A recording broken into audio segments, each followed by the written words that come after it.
Now, Melbourne has reached an important milestone in their COVID battle, with the number of active cases dipping below 1,000 for the first time in 2 months. I'm joined now by Director of Emergency at Royal Melbourne Hospital, Dr. Mark Putland.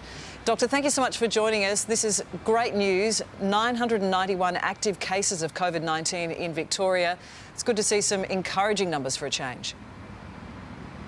Yeah, look, it really is good news. It's lovely to see the active cases come down, because they're the people who are out there in the community who potentially might get sick and need our help, or might spread the disease to other people inadvertently.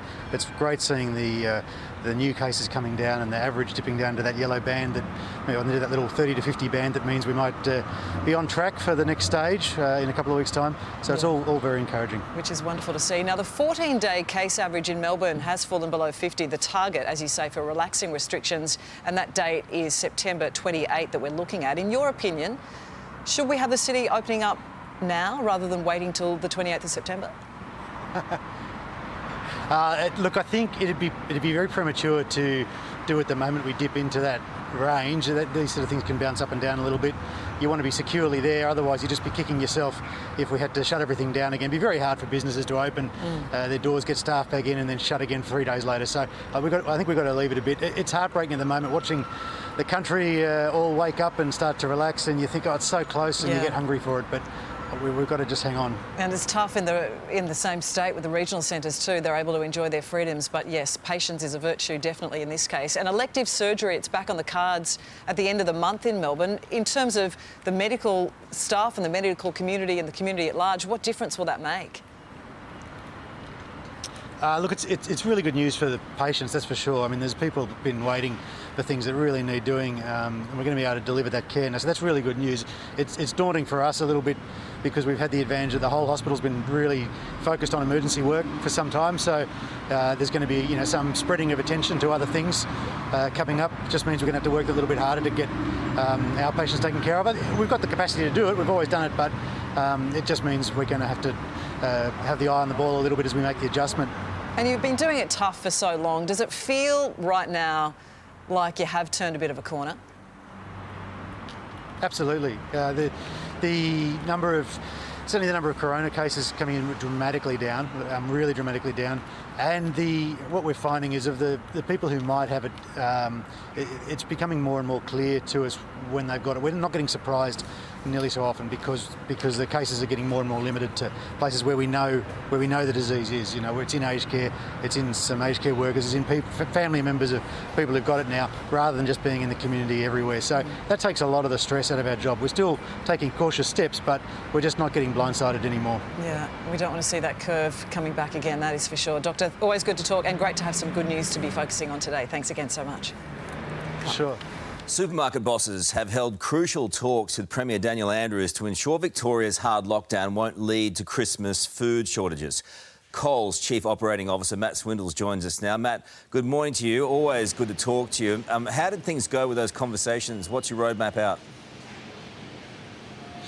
They went very well, Carl, and they're the same as other conversations we've had with government for the last 6 months across industry as we've faced challenges through COVID, both at a federal and a state level. I think we're all very much aligned and playing as a team to make sure we can do two things. The first is keep our customers and team members safe, and the second is maintain food supply through to the community. Christmas is clearly a spike in demand, and there's a large amount of stock that has to go out both to stores and to our customers, and we just need to plan for that and continue to work together. So a really encouraging meeting. Lots of work still to do. We're not through all of it yet, but things are looking very promising. So what are your biggest challenges then? The biggest challenge is to try and get that volume of stock that you need for customers through a supply chain that's engineered for the 51 weeks of the year rather than the 52. There is a large amount of fresh food, as you can imagine. We all like turkeys, hams. We want them as fresh as possible. We want the best food in front of our families. And whilst this will be a different Christmas, a COVID-safe Christmas, I think everyone's really looking forward to celebrating. So we've got to get that large quantity of stock through the supply chain in a safe way and plan for that anywhere up to 6 months out. So it's a big logistics challenge. The team are up for it. They do a great job every year. This year's just got a few more issues that we have to work through. A few more, and I think these issues are quite significant. I mean, these roadblocks around Victoria, first of all, that have gone into place overnight, they're considered necessary, but how do they affect the movement of goods and services through the state? Yeah, it's a good question, Carl. We, as an essential service, have always had good access to government, good access across industry to work and do the things that we need to maintain supply. We've got open borders for transport. We've got good movement of stock. We know where all of our supplies come from right around the country, and at no point has any of that had a problem with us being able to move the volumes that we've needed to. So we've got the right protocols in place to maintain supply. Yeah. We need to make a few tweaks to some of our safety standards, and then I think we'll be in very good shape. We've seen already some build-up of significant traffic around these areas, around the outskirts of Melbourne. That's going to require a little bit of patience, isn't it? Yeah, it will do, and I think we should see that as a good thing.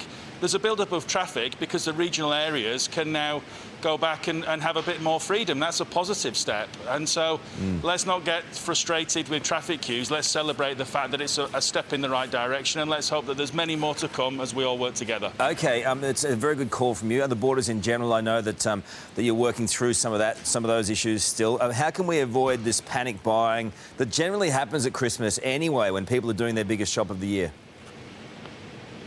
Yeah, I think we've had a good track record of working together with our customers. We've got the Speedy Safer Shopper protocols. Have a plan, have a list, know what you want to buy, use online, use click and collect. We've doubled the capacity there. Don't leave it all to the last minute, and try and pick some of the quieter times to come and do your shopping. You know, maybe don't pick the Saturday or Sunday afternoon. There's a way in which we can all work together and make sure that we get through this and we can all celebrate Christmas in a COVID-safe way. OK, there would be things right now that we can buy. It's only, what, 99 days or something until Christmas. It's enough to scare everyone around the country. That's very true. What are the products that will be in higher demand this year that we can grab now, perhaps? Well, the early sellers are always the favourites, the mince pies. If you've got a few COVID kilos, you might need to keep an eye on how many mince pies you're munching through. But settle down. People love them. They love them all year round. And there's Christmas pudding. So we get a few early sellers in. The stuff I'm looking forward to are more of the fresh foods, particularly products like we've got a lamb line this year coming out, prosciutto wrapped saddle of lamb. Oh. And for our farming community, it's been one of the best lamb seasons this spring. I've had two sets of racks of lamb across the weekend, Carl. It was that good. Stop it. Go and get yourself some lamb. Support the Aussie farmers. Enjoy seasonal products at its best. Maybe put a mince pie with that. Oh. Just tell me slowly again what that was, the prosciutto thing. Just slowly, and really mean it this time. Prosciutto saddle of lamb loin. Stop it. Wow. I've got to go now. Great to talk to you. I'm cooking one on Monday, Carl. I'll send you a text and I'll let you know how good it is. Thank you, my friend. Good. I look forward to seeing that in the mince pies. Good on you. Thank you. Lots of obstacles they're facing at the moment. Doing a great job. Deb. I had lamb chops for dinner last night. They were delicious. Now, in May, we met Gordon Kerr, a Gold Coast tourism operator struggling to make ends meet. Here's a reminder. There has been a lot of frustration, Carl. I mean, you know, for all of us here on the Gold Coast, I mean, you have a look at this morning, for example, it's absolutely stunning and there's nobody here. And we all want the borders open. We want the borders open now. Well, 4 months later, how's he going? Gordon's with us now. Gordon, good morning to you. How's business since we last spoke? Good morning to you, Deb. Well, Deb, it's pretty much the same as what we had a few months ago when I spoke to you. You have a look here this morning, and again, there's nobody down here. Unfortunately, it's been extremely slow. Yeah, no boats out on the water taking tourists, no money coming in. Your Premier, Anastasia Palaszczuk, what's your message to her? Is she in touch with what local businesses are actually going through? No, she isn't. Not at the moment at all, Deb. I mean, a few months ago when I met with the Premier, I understood where she was coming from at that point in time, but I don't any longer. I mean, with what we know about the virus now, with our ability to be able to suppress and contact trace and do what we've been doing well in Queensland and also in New South Wales and other states, I think we should have kept the borders open. We should not have closed them again. So I'm in absolute disagreement with her at this point in time. You were quite positive after you did speak to the Premier 4 months ago in terms of her taking on board the messages that you delivered then. Are you concerned that it's all about politics? I am at this point in time. I mean, like I said, there is no logical reason why we cannot have the borders open at this point in time. And I do believe it is a political game at this point in time. And it's the wrong thing to do by all Queenslanders. No, it's the wrong thing to do by all the business owners that are struggling. I mean, we're experiencing a very slow train crash or boat crash, you know, no pun intended, here in Queensland, and it's ugly. It really is ugly. I mean, we are all struggling to stay afloat, and we truly wonder, you know, where do we go from here? It's ugly, but look at the beautiful day you've got there. Look at the state of the state. It's a draw card this time of year, normally booming. How are you going to get through this year? Because survival, do you think you'll make it through to Christmas?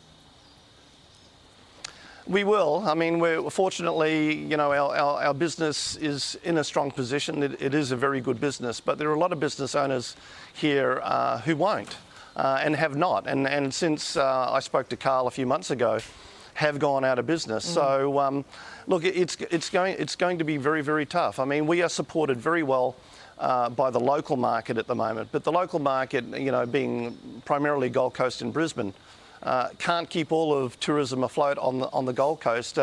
My wife and I jumped in our car and went up to Cape York a few weeks ago, obviously because it was so quiet. And I am pleased to say, and I think Carl will like this, that we stopped through Cairns. And Cairns, obviously still feeling a lot of pain, but it was bustling, and there was a lot of activity, a lot more activity in the far north Queensland area around Cairns and Port Douglas, it seemed, than there is in the southeast corner here. And I believe that that's because, you know, there has been so much concern about cases possibly coming over the border that it has prevented people from getting out and about like they ordinarily would here. Well, look at it. Look at it behind you. There's just no one there at all.